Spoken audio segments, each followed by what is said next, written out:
Entitled bosses who got on their employees' last nerve. I got fired for taking a call. That seems illegal. I am a single mother. My 13-year-old stays home alone while I work.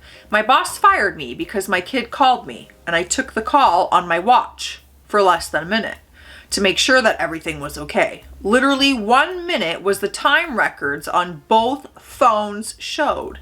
She had called me twice back to back. I asked her if everything was okay, told her I was busy, and I told her I would call her back later. She does not call me often while I'm working. So I just wanted to make sure she was good and that there was no emergency. No one said anything to me about it that night, but the next night when I came into work, I was immediately terminated because of their zero tolerance phone policy, without allowing me to explain myself or why I answered the call. I had no warnings and no write-ups. And I get the rules are rules, but there isn't actually anything in the handbook about a zero tolerance phone policy. Yeah, this is illegal and I feel like we could fight this. But here's the thing. Everyone I work with is on their phone all the time.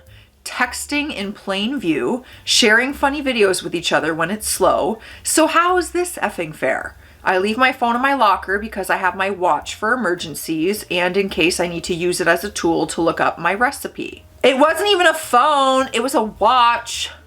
That's what my petty ass would say. Honestly, I'd rather not work at a place that isn't okay with me making sure my child is okay in the first place. I'm not upset about anything besides the loss of income because I didn't feel good there. I didn't feel like I was fitting in well because the place is super cliquey and some of the females who work there are definitely adult mean girls. I hate mean girls. So whatever, I try my best to ignore it. I have real life friends and I am at work, but I could definitely spot a ringleader and knew immediately that she didn't like me, so she was rude to me for no reason. But this person who fired me, he leaves at night with an open container of alcohol for his walk home, a coffee cup full of wine, which is illegal and definitely against company policy. So what would you do if you were me? Because I'm leaning towards calling HR. Yeah, I mean, I'd be calling HR simply for the firing thing. Like, that's wrongful termination, for sure. I work for 2 years, and this is how she repays me. I graduated from hotel school in 2019, just before COVID, and got stuck with no real job when the first job I got,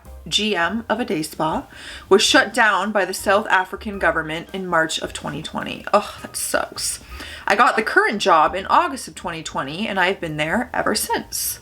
I work for an entrepreneur who works in a global market. I am her au pair.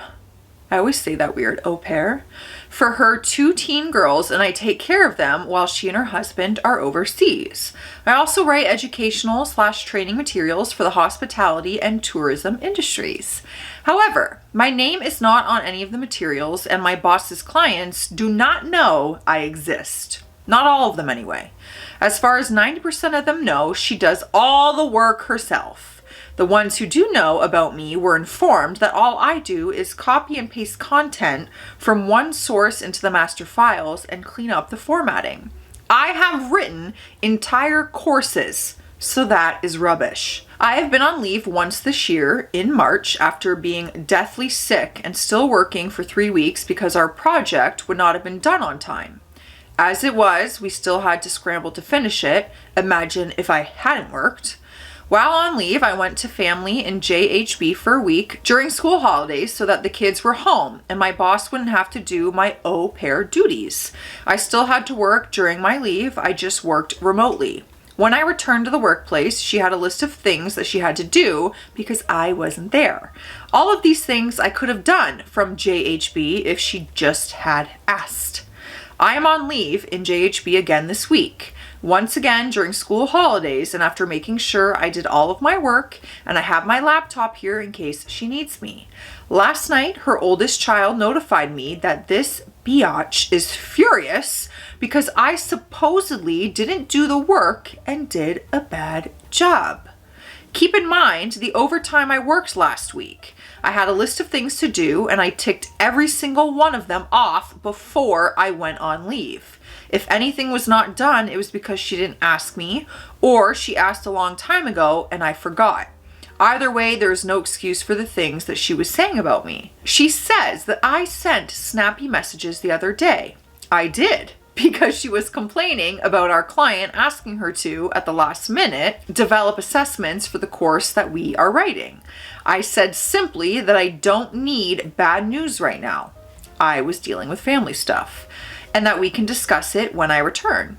Her reply was that we didn't need to discuss it because she was going to be doing it herself. That was her way of trying to get me to offer to do the work so that she didn't look like an a-hole asking me to work during leave. I'm not tolerating that. If you want my help, you ask for it.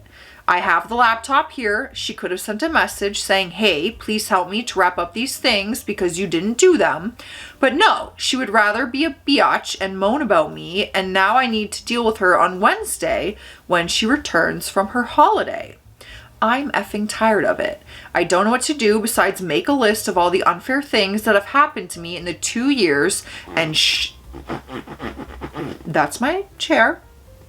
Don't get it twisted, and shove it into their hands on Wednesday. I'm going to cry. I want to tell her to get effed.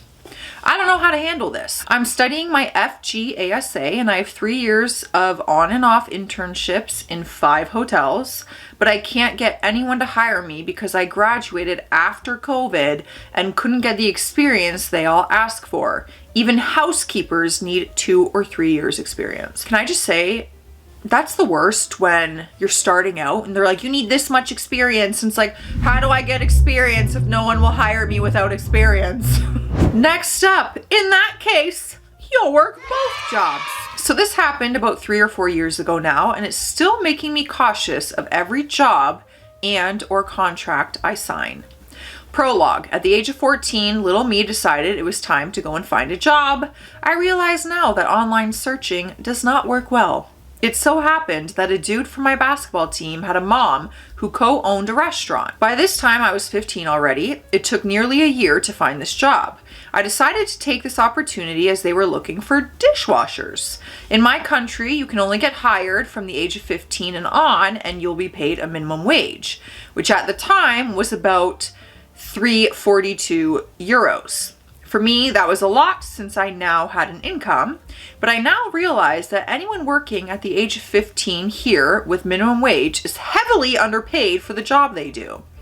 Keep in mind that the 342 is not taxed yet, so in reality, I got 1.5 euros an hour maybe. Anyways, I signed the contract and I officially had a job as a kitchen aid. Which brings me to the actual story. In the first 3 months, it was quite an okay job. Helping in the kitchen, washing dishes, most of the time that's all I did, and whatever else was needed. I was working after school usually, evenings. That's not a long shift, but at that age, it was terrible. I used to do that. I had the afternoon shift at Tim Hortons after school. Worst ever. I used to be so incredibly tired the next day too. I forgot to mention that the schedule was made 4 weeks in advance and no changes could be made to it.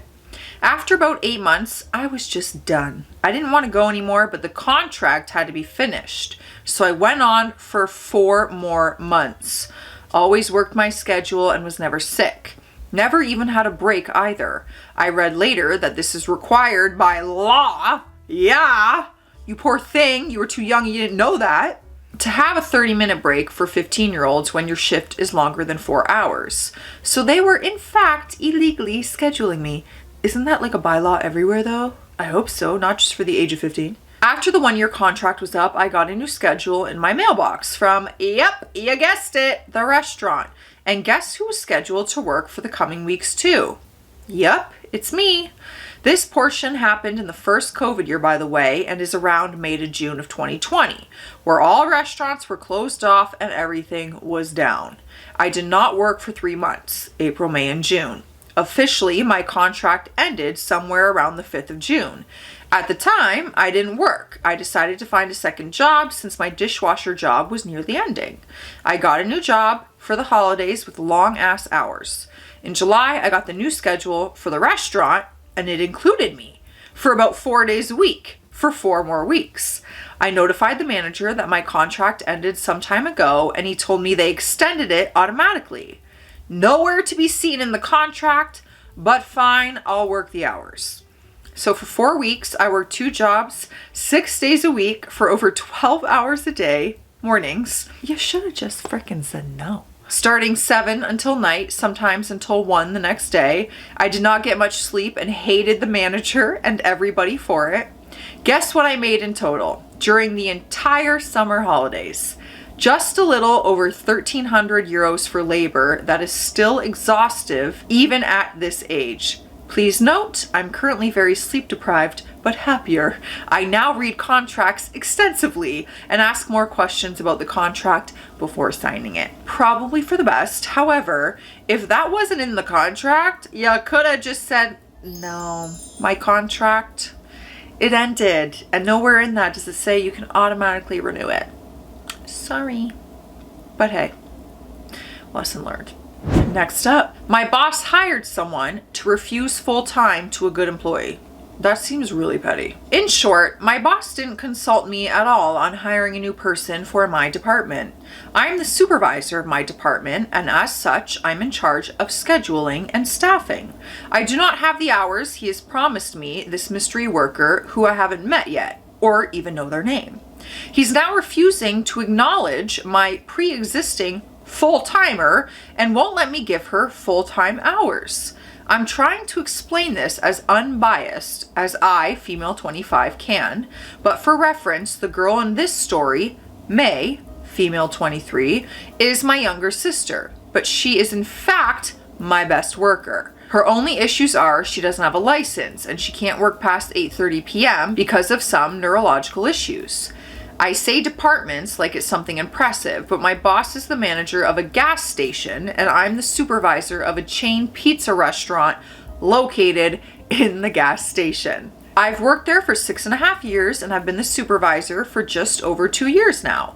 Essentially, I run the entire restaurant but only get paid 50 cents more an hour than a regular full-timer due to a lot of my full-time/day workers finding way better jobs that they started without giving me the typical 2 weeks notice. One was plain rude, just ghosted. The other one was only 20, but an awesome worker and person with a baby, so I was sad, but happy to see him move on. This left me with 3 people to cover 25 shifts a week. Needless to say, it's been rough. In this time, May was finally able to work full-time, plus, LOL, and she was given a raise to what only full-timers make. 40 hours is full-time here, so she went from minimum wage, $13.35, to $15 an hour. $15 an hour is what your full-timers make? What year was this? She was working 36 scheduled hours plus extra hours she would work when we were busy, often putting her at around 42 to 46 hours a week. This apparently didn't qualify her as a full-time worker. The only reason she still works there is because I'm her boss, and she only drives since May doesn't have her license. We're 20 minutes outside of town and there's no buses or public transits way out here. It's been about 3 weeks of not opening once a week and closing early some days. At this time, a different coworker who was on a personal leave came back to work. She was originally full-time at the gas station with one 4.5-hour shift in my department, but after her personal leave, she began taking classes and was only available for every second weekend and 1 to 2 evening shifts a week. So I discussed it with my boss and we decided that I would take her since the gas station has different shifts and she couldn't work their hours. Followed by messaging her and telling her that she was staying at the gas station for the 1 weekend that she can work and me having her for 1 to 2 weeknights, making it so that we still couldn't stay open on weekends, which is our busiest time. Everybody is wanting pizza drunk on the weekend. Let's be so for real. So that had me at 2 full-timers, 1 part-timer 15-year-old working 5 shifts a week who's about to go to high school after summer break, plus the 1 to 2 girl who can't work weekends. So I hired a woman who's also in college, but she has more availability through the week. But she has a weekend job, so she can't work then. There's 5 of us now, but with school back, me and May can only have 2 days off if we close 1 day a week. I desperately need 2 workers now. One who only wants weekend shifts and one who can work weekends and like 1 to 2 day shifts a week to be up and running again. Then my boss texted me hours after his shift had ended, told me he had hired a full-timer worker for my department. Play-by-play of our conversation. Boss, I have you a full-time person starting Tuesday. Send me their schedule for the week. So I'm pissed because he hired someone without discussing it with me first. My worker is going to lose out on like $120 a week and won't be considered full-time anymore. The part-timer who could work days is going to leave because there's no hours left for her. I can't work the closing shift because it puts me under 40 hours. May has a medical reason to not close. So he essentially effed up the entire system and is making me lose employees by promising hours to them that don't exist. Hope he has fun with his new employees because me and May are officially looking for new jobs. I mean, I was gonna say that. By the end of this, I'm like, maybe we move on. The moment I knew I would quit. Let's hear it. This happened several years ago. My boss at the time, let's call him Dave, was all around a bad boss and not a good person. He was notorious for saying what he knew everyone wanted to hear, but never actually doing anything to fix anything. So, the story. I adopted 2 puppies from the shelter, and a few days after taking them home, they both got sick. I took them to the vet and found out they both had parvo, which has a 80% fertility rate. I'll cry. No. There's a 7 to 10 day incubation period, which means they caught it at the shelter, but didn't show symptoms until after we got them. Anyway, the vet told me it would be $3,000 to hospitalize them both for the next few days, but that I should prepare to lose them both. Okay. Dog's dying. Like there's no way I'm not crying. I lost it. I couldn't afford $3,000 to hospitalize them. And even though I only had them for a few days, I already loved them both dearly. Yeah. I called the shelter and they agreed to treat them for free, but I would have to nurse them at home. They gave them fluids, vitamin injections, antibiotics, etc. because they told me that the big thing was keeping up with their fluids and warding off secondary illnesses. So I took them home, didn't sleep for days as I syringe fed them and monitored their fluid output. Over the course of a week, I called out 2 times at work telling them what was going on. I was doing everything in my power to save these 2 puppies. Stop. I'm so happy. They both made it through the other side and grew up to be happy, healthy dogs. Yo, I'm getting teary just thinking about that. That makes me so happy. But when my employee review came up a month later, Dave said that he should have fired me over taking 2 days off to care for my new puppies. That's why you don't get attached before they become fully vaccinated. You should have just let them die because I needed you here. I understand that would have been the moment for me too. I mean, I'd probably be in jail, but I remember sitting there so stunned that he was actually telling me that I should have let my puppies die so that I could sit in an office changing out binders. That was not my job, but that's what he had me doing at the time. When I got home, I told my family I was quitting as soon as I found another job. I left 3 months later. Yeah, that's enough for me. I'd be gone so fast. Thank you so much for showing me what I needed to see. I don't trust anyone who doesn't like dogs, okay? How do you not like dogs? I don't get it. Grab your beverage of choice. We're hopping on hydration station. I need some water. And so do you. Cheers. Just so you know, guys, my editors also drink their water on hydration station. It has been confirmed. So just know when we're all drinking it, they are too. I cannot stand my boss. I can't stand my boss either. That's me. Not true. I also, if you don't know, I work a full-time job and I actually have a boss as well, who I like. I work in RFID manufacturing and I have been for 12 years. I started as an operator and worked my way up to maintenance, but it hasn't been easy at all. When I was an operator, my immediate supervisor decided to tell lies about me to cover himself from his favoritism. The production supervisor wanted to straight up fire me. Our engineer wanted to do an investigation. After the investigation, it was determined that my supervisor lied and he got fired. Nothing happened to the production supervisor, even though he didn't do any type of investigation. The production supervisor allowed a culture of people to not follow the rules and let them off the hook for every single mistake, even when certain people made the same mistakes repeatedly. An operator worked his way up and the plant manager eventually just gave the job to the operator because the production supervisor was so bad he wasn't getting anything done. I got into maintenance a couple years before that happened, but the whole time in maintenance, things were great with my boss. We got bought out by a bigger company and my boss was moved to a new position. The person who used to be the production supervisor was put over us, even knowing he and I and another maintenance guy all had history. So he gets put over our department. We haven't seen him for 3 days. Then he finally comes over to address us about him being the supervisor and wants to know how we start our day. He looks at me and immediately assumes I do not read the production board, and I had to correct him right then and there on the spot. I work the night shift, so I'm lucky, but he undermined our expertise when we troubleshoot a machine problem. We told him it was a software problem, but the operators said it was part of the machine, and our boss listened to them instead of us and ordered an expensive part. It turned out to be software. A maintenance guy installed everything. Our boss couldn't get to work, so he told the guy he installed it wrong. The guy double checked and it was all correct. Our boss then decided to call the company that makes the counter to prove the maintenance guy wrong. The problem turned out to be a setting our boss changed in the software. So he's just like the type of person who will never admit that they're wrong. We have a regular PM schedule on the machines. The process could be better. Our facilities maintenance guy prints out the machine PMs, but only me and the other guy actually do the machine PMs. Well, 1 year after he became our boss, he sent us an email stating that PMs were not getting done as he could only think of one reason why. It turns out the guy who was supposed to be printing them out wasn't signing them off on the PM checklist sheet.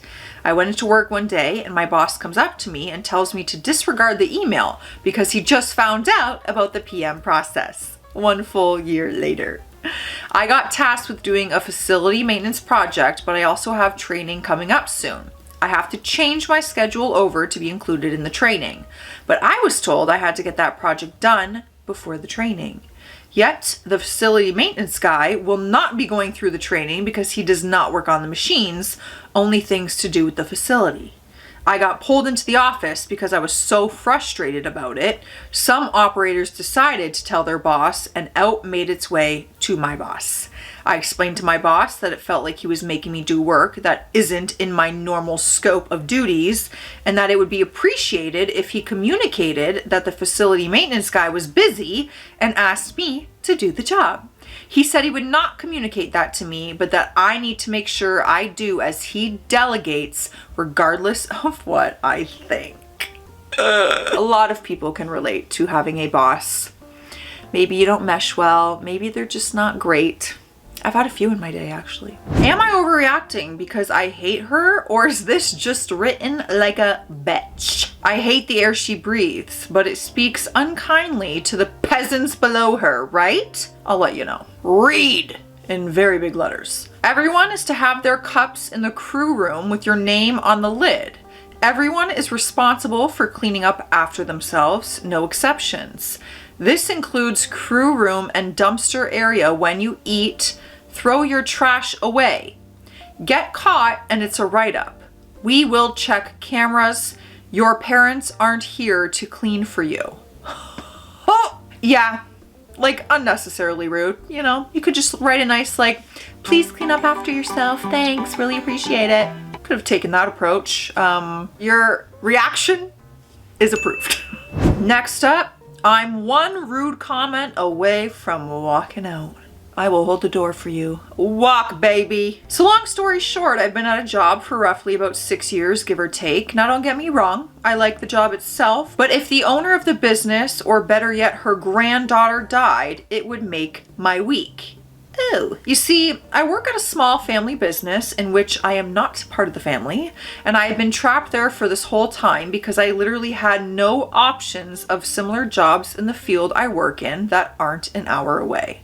I've spent most of these 6 years being belittled, treated less than, and having my arthritis ignored, while her granddaughter was spoiled, coddled, and given free rein to complain about all her problems and got a promotion for it, while making me feel as if the fact I have been in and out of doctor appointments since I was 3 was like nothing compared to her problems. I'm sure it's partly because, unlike her mother, mine gave enough of a damn to fight for me and didn't let me sit there and become crippled because I wasn't in pain and didn't want to get back up because the doctors told her that was what I needed. For the past 6 years, despite my medical condition, I've been expected to do most of the unfavorable work outside while my able-bodied coworkers go to sit in a climate-controlled building and gossip on their phones, despite the fact I wasn't allowed to use mine at work. I don't follow that rule anymore. I just do it outside of sight of the camera